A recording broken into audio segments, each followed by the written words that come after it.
You're listening to the Ramblin' Matt Ramage podcast. Let's go!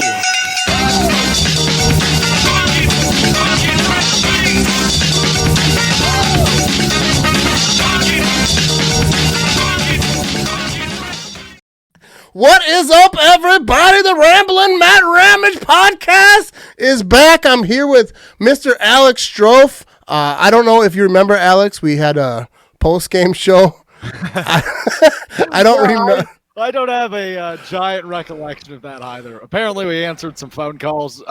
If I'm not mistaken, and my memory is probably escaping me, didn't the same guy call us 4 times?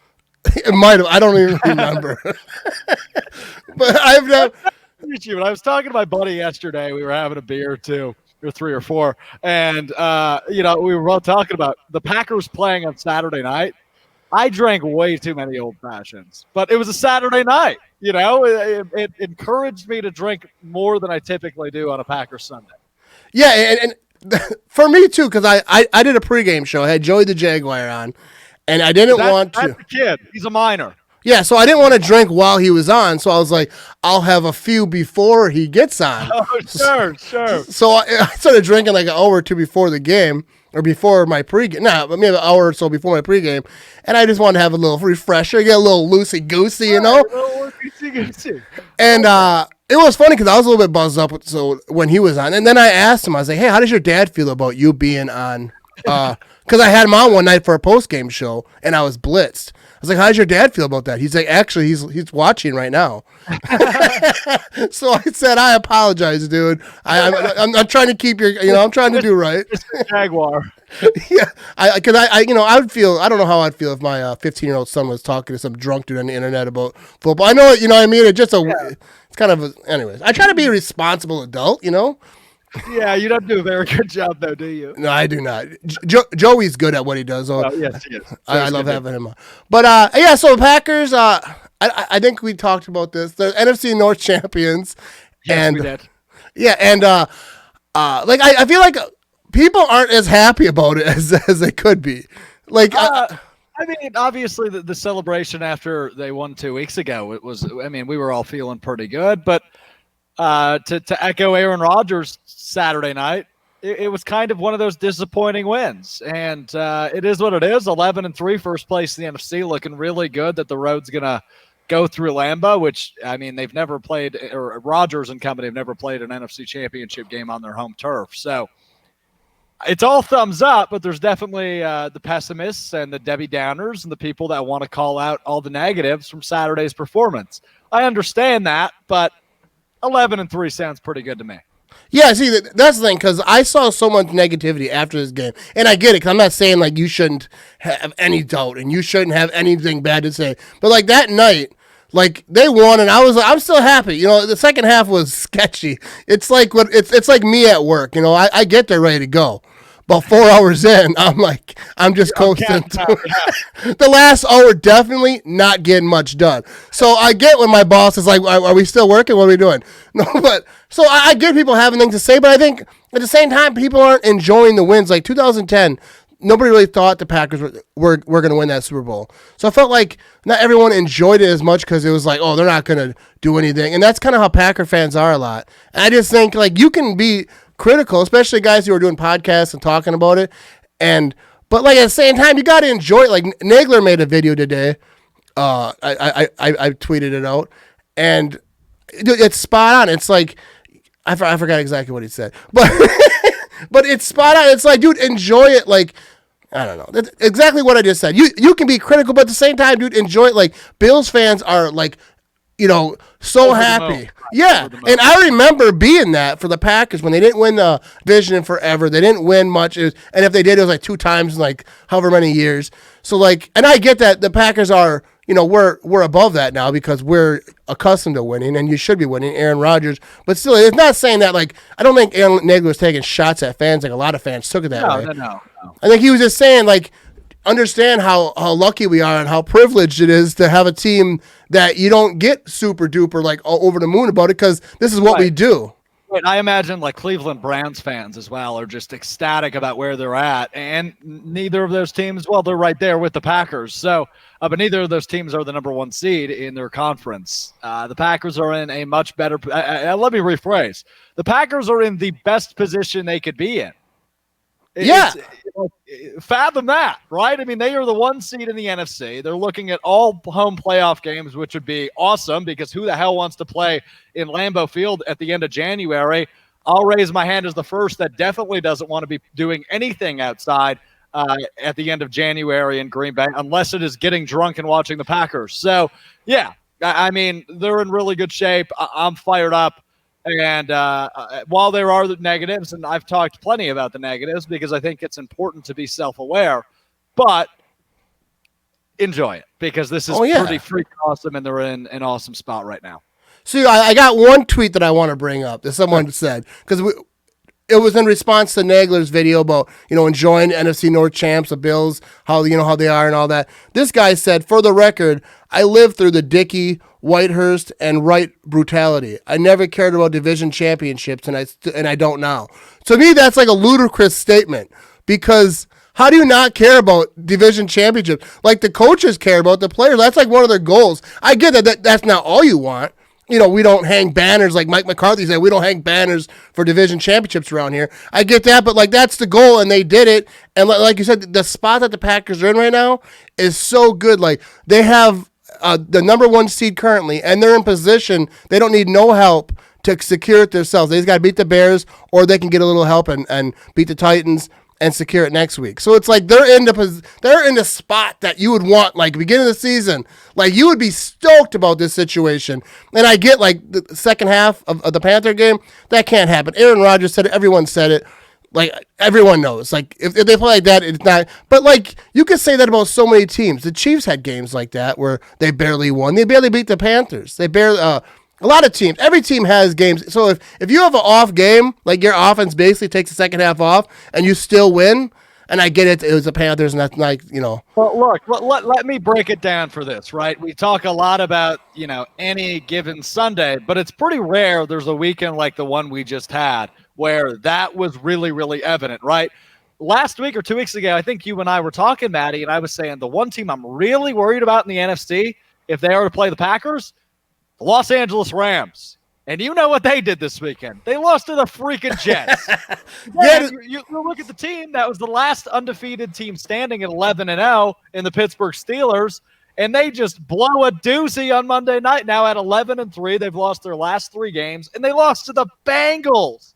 I mean, those are teams we had at number 1, number 2, number 3 in the power rankings all year long, and they couldn't beat the worst teams in football in week 15. I mean, we're 3 weeks out from the playoffs at this point. So now less than 3 weeks out of the playoffs, obviously. So this is a big deal. The Packers didn't play the ideal second half. But the important part about football is the end of the game, what the score is. And they won by 8 points. And a W is a W in my book. Oh, yeah, that's the thing. A W is W. They learn from it. Fans are going to complain about it a little bit. Like, I don't. Like, I can know it and just not.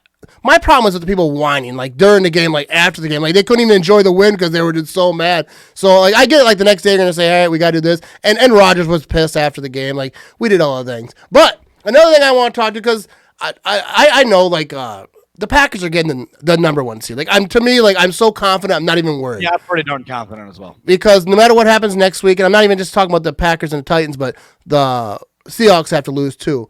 Well, before we move on. Okay, you tell me. I will. I saw something on Facebook. I think it was yesterday, and it might have been your group on Facebook. It was a Facebook group for Packers fans that I'm just in, and somebody posted a not so fun fact. In the last 14 games, the Packers have been outscored in the second half 10 times. So 10 of the 14 games, they've been outscored in the second half. But I replied to that, and I said, they're 11-3 in those 14 games. Hello. Yeah. Let's focus on that. I mean, I do care about, getting outscored in the second half, and only, this past weekend in the latest example, only scoring 3 points in the second half. But the end result is whether or not you win the freaking game. And they've won 11 of the last 14 games. In my book, and I'd assume in your book as well, It's a pretty freaking good record. See, that exactly true. But like that is the thing. I get always accused of cherry picking stats because I post stuff on Facebook, different stats I see, and I think that's how that works. Yeah, because I'm a positive guy. So the negative people, they do the same thing. They cherry pick stats to make the Packers look bad. So it's like you can say all these things, but you are what your record is. I've always said, like last year when they're saying that's the worst 13-3 team of all time. Like, no, there's no such thing. You are what your record is. So like if you're like the Panthers who almost beat some good teams this year, like they barely lost within, I forget what it is, but they barely lost to the Pack. I wouldn't say barely, but like you say 8 points. The Chiefs, it was close. I think there's another team, the Saints. But like you are what your record is. Like I think that's you can't like almost win and be like, well, we almost, let's have a party. Right. It's like you either win or you lose. And when you win, like LaFleur said, I will not apologize for a win. Like you can learn from, obviously they have to like figure out like that can't happen again this year. They cannot, the offense cannot do that again. Because that's not going to cut it, right? But it cut it against the Carolina Panthers because they had a solid first half. But right, that's typically not going to end well if that is the case. Only 3 points in the second half. By no means is that good. I'm not saying let's let that fly by the wayside, sweep it under the rug and ignore it. That's not what I want to do. But I do still want to give it an optimist spin because 11-3, the one seed, NFC North champs, they're in position. And given what I saw to the Rams this weekend, and given what I've seen out of Seattle the last few weeks, I'm not that worried about the field in the NFC. Yeah, because that's the thing everyone was talking about. I got a lot of comments about, well, last year, what happened.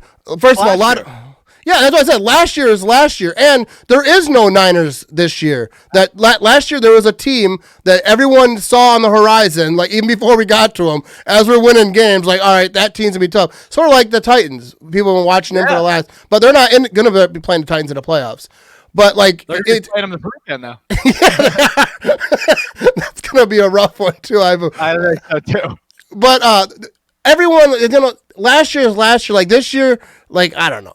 Some of the comments I get on my Facebook make me want to put my head through a wall. First of all, a lot of it is just misinformation. They talk about, like someone said, well, we should. I don't like us getting a bye week because the Packers play bad after a bye. I was like, so they should lose out then? Is that what you're implying? That you'd rather the Packers go into the playoffs losing 2 in a row or at least one?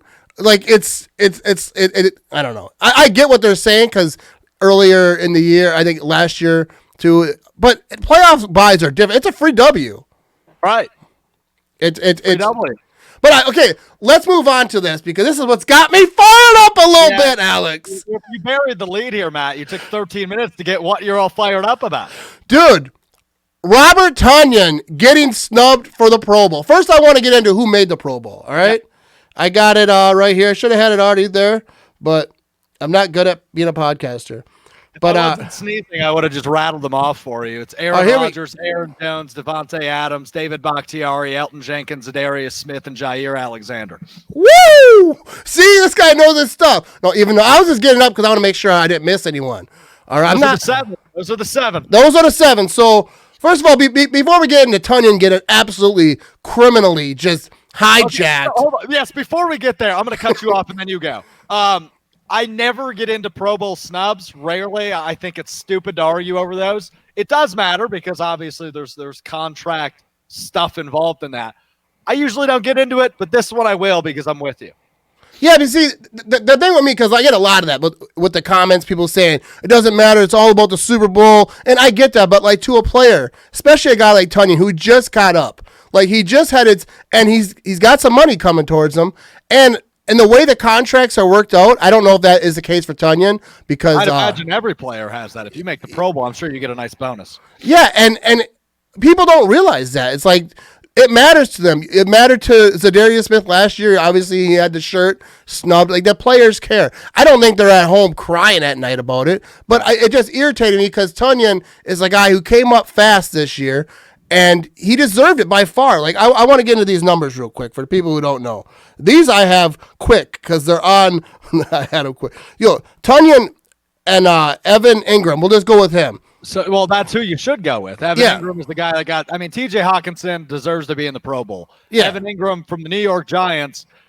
Absolutely does not. And I have some more advanced stats after you get through these. Yeah, okay, I'll shorten them up here. We got Evan was targeted 95 times versus Robert Tonyan 55 times. Yep. That's a catch percent of 56.8% for Evan and 89.1 for Tonyan. 10 touchdowns versus 1 touchdown.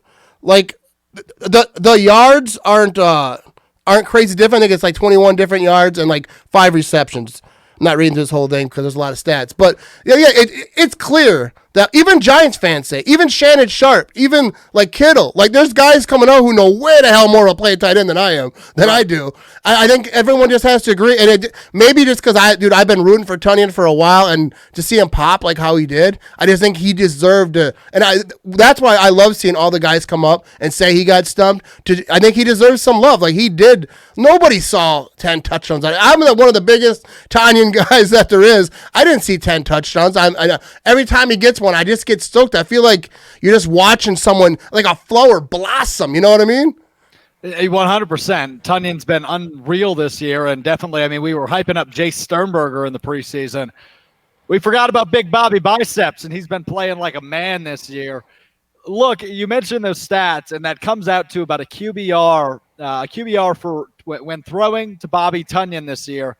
Rodgers' QBR is 148.0. That's nearly perfect. 153 something is perfect. When quarterbacks, either Colt McCoy or Daniel Jones, throw to Evan Ingram, their QBR is like 56 or something. It's in like the mid 50s. That's like, you should probably go take a seat on the bench numbers. So, yeah, I mean, Evan Ingram has been one of the least efficient tight ends in football versus Robert Tonyan, who's been debatably, because I don't have the stats up in front of me, the most efficient tight end in football this year. So, yeah, long story short, Matty, this is a snub. I usually don't like to talk snubs, but when you compare it to the person who was put in front of them, hell yeah, that's a snub. Yeah, like I talk about snubs almost every year, just because, kind of, dude. I don't know, like it's easy content. It is, and it's not, I don't get mad. Like I think it's funny because some people are like, why are you so mad about it? I'm like, I'm not mad. Like I didn't stay up last night just kicking myself about it. Like it doesn't affect me, but I root for these guys, and when they get snubbed, I want to talk about it a little bit, and just I don't know, especially with Tonyan, it pissed me off more than even like Aaron Jones last year didn't get to the Pro Bowl, right?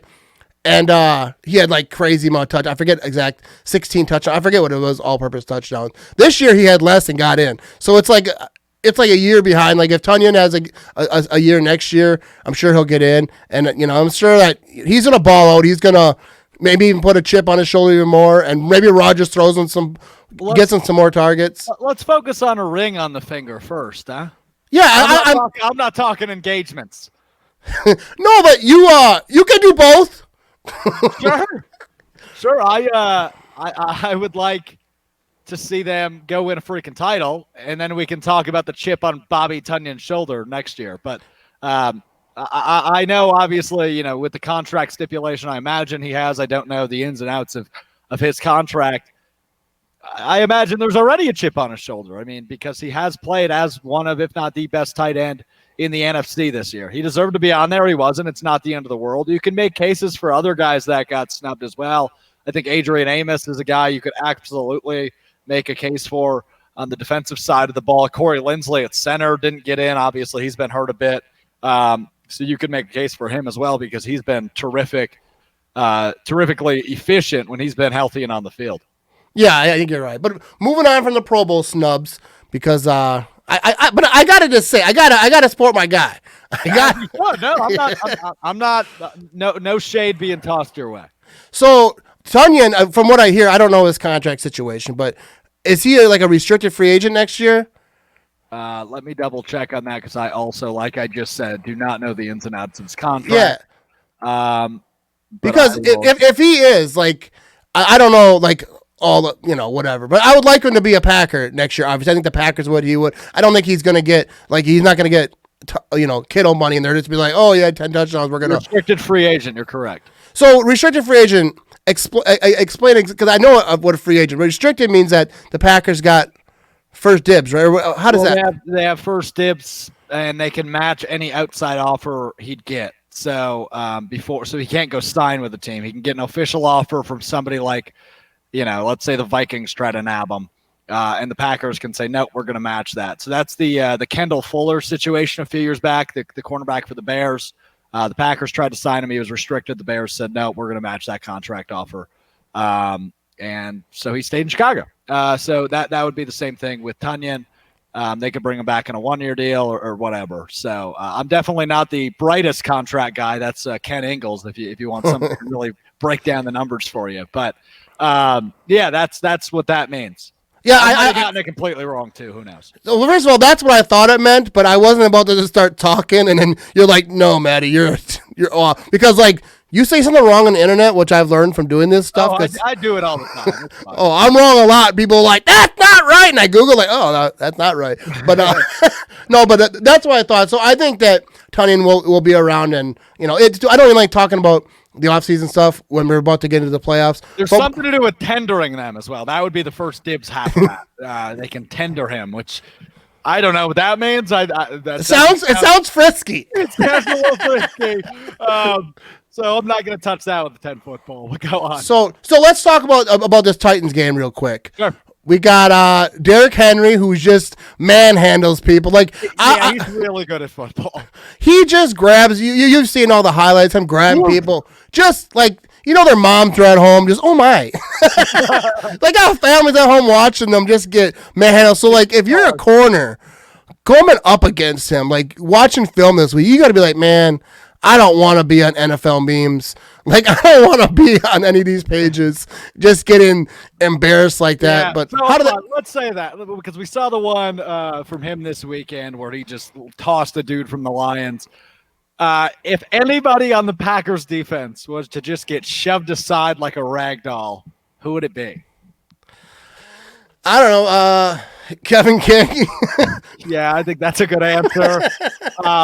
Maybe Christian Kirksey. It would be really funny, and I'm sorry to laugh at somebody's embarrassment, but if for some reason Derrick Henry and J.K. Scott were on the field for the same time, because we know J.K. Scott can't tackle, so it'd be very funny for him to attempt one on. Dude, that would be a career ender. Because you got like arguably the best stiff arm in the league versus obviously J.K. Scott, who is not a tackler to begin with, but even as punters go, he's a scrawny white boy. Yeah. He's not. I've seen him up close. I had front row seats to a game last year. Whatever, no big deal. Yeah. But he was right in front of me stretching. Like I have a picture of him looking right at me, and I was like, oh, now we're friends. But he's so small. He looks like he's like 12. Like he really does.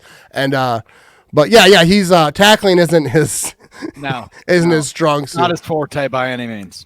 So do you think the Packers next week, if they beat the Titans like we said, and the Seahawks lose? Yep. So if the Rams beat the Seahawks, the Packers win, they clinch. So what is the likelihood of this happening, do you think? I think it's possible. Again, I still think the Rams are a good team, and they're definitely not going to be happy this week because they, again, lost to the Jets. Right. How can't you laugh at that? Dude, and they said how embarrassed they were. They were talking about it like McVay was screaming at his press conference, like, excuse my loudness for a moment. This is what Sean McVay sounded like at his press conference after the loss on Sunday. Yeah, that's an embarrassment. We're gonna go home and fix our issues, and we don't like getting our butts kicked like that. Dude, Sean McVay sounded like, I think. Yeah, I know. I think that was pretty right on. But you know how bad of a team you have to be. Like when you win, everyone is just like, "Oh, this is embarrassing." But yeah. So I think it works in the Packers' favor because they're gonna be hungry, dude. You would think that they're gonna be like. If they are able to win that game, which I think they are, I think they will. Like I'm not gonna put money on it or nothing, but they're gonna be hungry. I think they're good enough to win. So I think the Packers handle their job, and it's gonna be big on stop and run. Because look, I'll tell you what, it's gonna be a shootout. We're gonna see a lot of points scored against the Titans and the Packers. We just saw the Titans put up, I think it was 46 points on Detroit this past week. We know that obviously. The Packers struggled this past week, only putting up, 24 points, if I'm not mistaken. But they had been rolling previously. We've made a lot of noise this season about their ability to score 30-plus. I imagine they'll get back to doing that this week against Tennessee. I think we're going to see a final score of something low 40s to something high 30s. Yeah, I think Yeah, I agree. I think because the Titans aren't going to get out of the run. Like, it doesn't matter what the Packers do. Like, a lot of times, I think the Packers' formula is get a lead, knock them out of the run game. But you're not knocking the Titans out of the run game because that's, like, what they do and, like, I would have to think that they're excited to do against the Packers. So, I think, they have to, like, I don't know, stack the box. I don't know what they're going to do. Like, they have to, like, put all their manpower to stopping Derrick Henry because I think our secondary is good. I don't know, like, the Titans offense besides Derrick Henry. Like, if I assume that they're not, like, they're okay. I mean, they were in the AFC Championship game a year ago. A.J. Brown has developed into a top target. Corey Davis has been solid as of late. Ryan Tannehill hasn't played half bad this year after signing a mega big check because they got their offense intact between him and Henry for a while. So, they're good. The record definitely indicates that they are a good team. They've got some solid wins this year. They've been in, if I'm not mistaken, every game they've played. So it's definitely going to be a test. I mean, the AFC is good. They have lots of good teams. The Titans are definitely one of them. So, I think that they're definitely really legit. Fun. I think it's going to be a really fun game. Like I said, I think it's going to be very high scoring. Yeah, I think no matter what happens, the Packers are beating the Bears in the final week. And then people are talking about them, like, sitting players. And no, they won't do that. They're not going to sit. Especially because that would then give them, like a 3-week break. Just you got to play them, I think, and just hope nobody gets hurt. But we'll see. Yeah, I've seen that. Like one of the most silly things is people saying they're going to play Jordan Love against the Bears. Now, Matt, if that happens, I need to go find the clip. But in July, I made a little during my former show. I made a little, like, season prediction that the Packers were going to seal the NFC in Week 16 by beating the Titans in Lambeau Field. They're not going to activate Jordan Love all season until Week 17. They're going to start him against the Bears. If that happens, that would be awesome. Yeah, see that I didn't know that you said that. I said that so long ago, as like it was definitely a joke. I wasn't being serious at all. Yeah, I don't. If it comes true, I'm gonna feel like an absolute genius. Yeah, you should. I would if I was you. I'd find that clip if that happens and just gloat. Ooh, breaking news here. Breaking news on the Ramblin' Matt Rummage podcast. It's nothing to do with the Packers, but it's kind of exciting. The San Francisco 49ers are signing my lookalike quarterback Josh Rosen off the Buccaneers practice squad to their active roster, according to Field Yates and Adam Schefter of ESPN. Woo! We got breaking news. I don't know. Yeah, I don't think that really affects too much. But, but it's Josh Rosen. He kind of looks like me, and I want him to go ball out. I like that guy. Yeah, I can't stand the Niners. I pissed off Niner fans this week because I saw a picture. Off every fan base every week. I saw a picture of a Niner fan with a bag on his head, and I said, I guess that Niner faithful was only last year when they were a really good team. Yeah, apparently. Dude, another fan base I pissed off is the Cowboys. I made we do that almost every week as well. Yeah, on Adam Schefter's Facebook post, they posted about the Cowboys have the biggest streak, 20 years of winning seasons, and I said that's the only thing the Cowboys can brag about. It has like 1.7 thousand likes, really? And like 300 comments. People tell me I'm a piece of shit.